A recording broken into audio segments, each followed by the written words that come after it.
we move from the European perspective to the national quantum strategy. And for that, we invited Professor Dr. Ina Schieferdecker, who is the head of a department for research for technological sovereignty and innovation at the Federal Ministry of Education and Research. So 2021 was an important year for quantum computing in Germany, where major funding measures have been launched in quantum computing. And we would like, we invited today Professor Schieferdecker to give us an overview on the activities within the quantum computing strategy of the Ministry of Research and Education. Professor Schieferdecker leads initiatives related to modern key technologies at the ministry, such as quantum technologies, material technologies, microelectronics, communication, AI, to name a few. It's a great pleasure to have you here, Professor Schieferdecker. The floor is yours.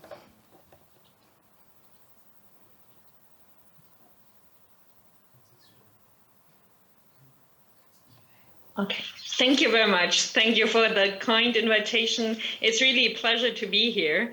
Well, I like to start with a view on technological sovereignty. We see not only nowadays how important technological sovereignty is. So pandemic, the war, the rupture of supply chains are just dramatic examples. And such events really change the way we interact, the way we see and evaluate future developments or needs that we have. To have a closer view, we see the technological sovereignty as a combination of mastering not only key enabling technologies, but also to maintain and develop technological know-how and competencies for the future. It's about facilitating the infrastructure, about defining the needed standards, and of course, to foster the technological transfer from research to application and industry and the society as a whole. And of course, quantum technologies, including quantum computing, play a major role in these discussions and considerations about technological sovereignty.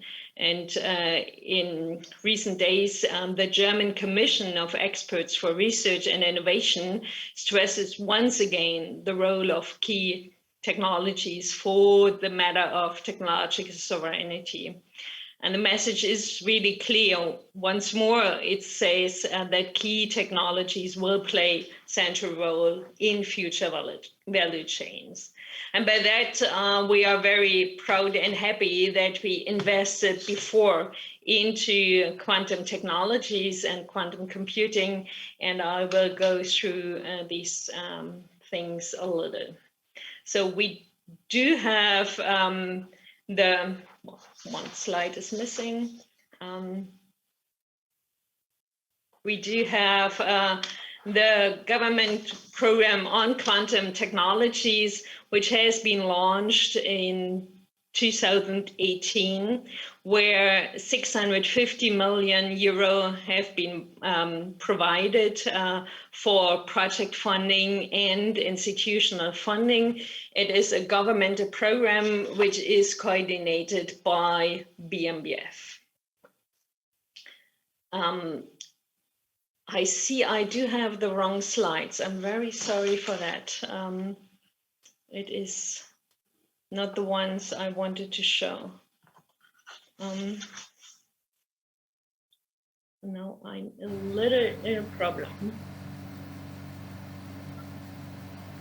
Yeah. Now I do have.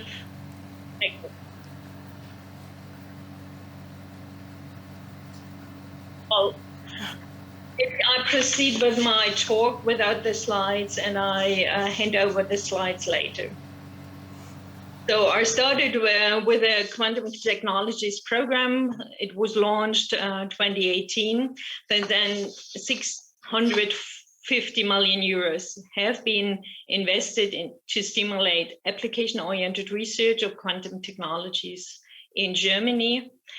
with respect to quantum computing, we have created a quantum computing roadmap, which was also developed in the context of the economic stimulus package as part of the approaches to master the pandemic. It was about finding short-term, mid-term, long-term goals, and the long-term goal included to develop, of course, error-correcting universal quantum computing systems. And in the near future, it's about having quantum computers with 100 qubits, which can scale up to 500 qubits. And it's about having a broader approach so that we do not pre-select a certain technology, but support all those which are likely to succeed in developing a general quantum computing platform. In the economic stimulus package at the end, the government earmarked 2 billion euros for the further development of quantum technologies, comprising quantum computing, quantum sensing, quantum communication, and enabling technologies, for example, true technologies.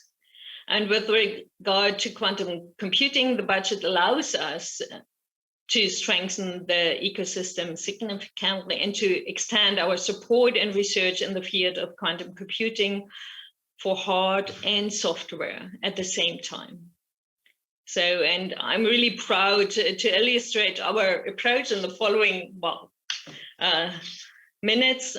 So in the field of quantum computing hardware, we launched a call for quantum computer demonstration setups. These projects aim to develop the basis for competitive quantum computers with at least 100 individually controllable qubits, which can scale up, as I said before, to 500 qubits. And it's about providing user access to these demonstrators. So all projects aim at providing access to the demonstrators. And there's a second call, which is about quantum computing application networks. That call addresses use cases and support the development of quantum computing algorithms and software. The expert that worked out the quantum computing roadmap pointed out clearly that it's of course not only sufficient to build good technological platforms up to the software, but it's about the whole value creation and the development of the ecosystems. So indeed, I'm happy that both calls really attracted strong consortia where different stakeholders contribute to the projects. They come from research, from companies, as well as from startups. So that all these different perspectives can help to, enable rapid progress on quantum computing from the laboratories into practical application. Well, to give you some more details on the calls, for the hardware side, we started 9 projects, which at the end address all major, or well, let me say, for the moment, all major technological platforms. It includes superconductors, ion traps, neutral atoms, NV centers, and photonic approaches. And the BMBF funds those 9 projects with a total of 300 million euros.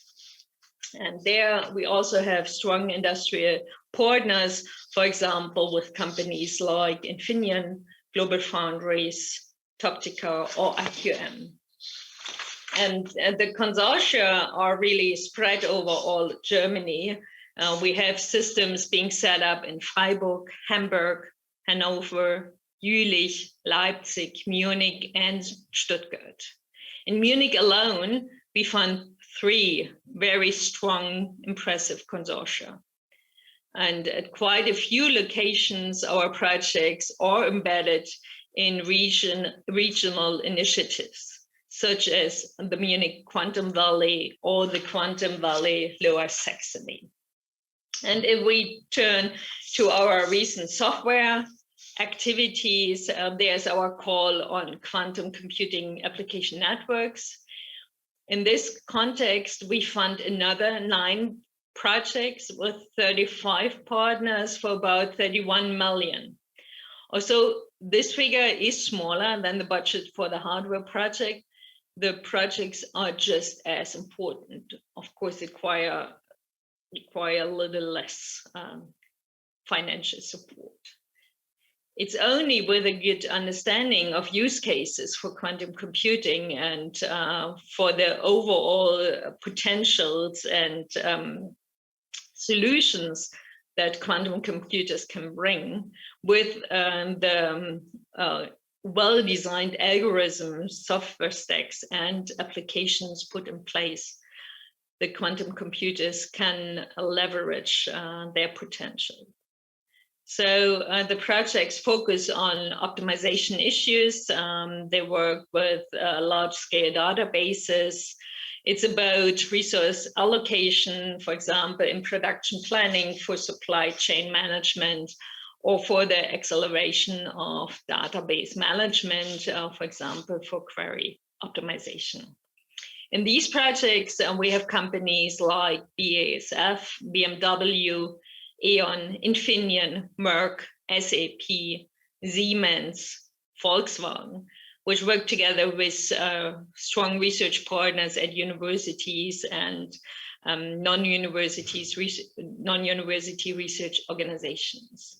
And at the same time, young startups like Aquarius, Quantum Brilliance, or Cruise contribute to these projects. And once again, the software projects are likewise widespread in Germany, and they also are well attached to the more hardware-oriented projects, but they are new places. So that is good. It's good to see that we have also purely software-focused actors for quantum computing. And of course, apart from our national quantum initiative, it's important to us, for us to be well aligned with the European activities, as you heard about before. As quantum technology are simply a worldwide challenge, it's important that Germany co-aligns with strong European or other international partners. And that's why we have also strong support for the work program on quantum R&D and Horizon Europe. We are a partner in the quantum flagship, which was already very successful. And the flagship is entering its full phase. And it's not only about the quantum flagship, but also about other European initiatives like the IRANET, Quantera, Euro QCI, or Euro HPC, which all help to set up a strong European quantum fleet. And of course, the journey is not complete here. To succeed, continuous support for the topic is needed. And that's why we are currently in the process of preparing a new BMBF research program on quantum systems, which brings together quantum technologies with aspects of the already more established fields of photonics. And I'm really happy to announce the publication of this program for the end of June this year. And with this, I like to end my brief presentation. I'm sorry for the missing slides, but I can provide them later on. I thank you very much for your kind attention, and please feel free to visit our website for more detailed information. Thank you. Thank you very much, Professor Schieferdecker. As you said, if you'd like to send us slides afterwards, we will gladly upload to our platform for our audience.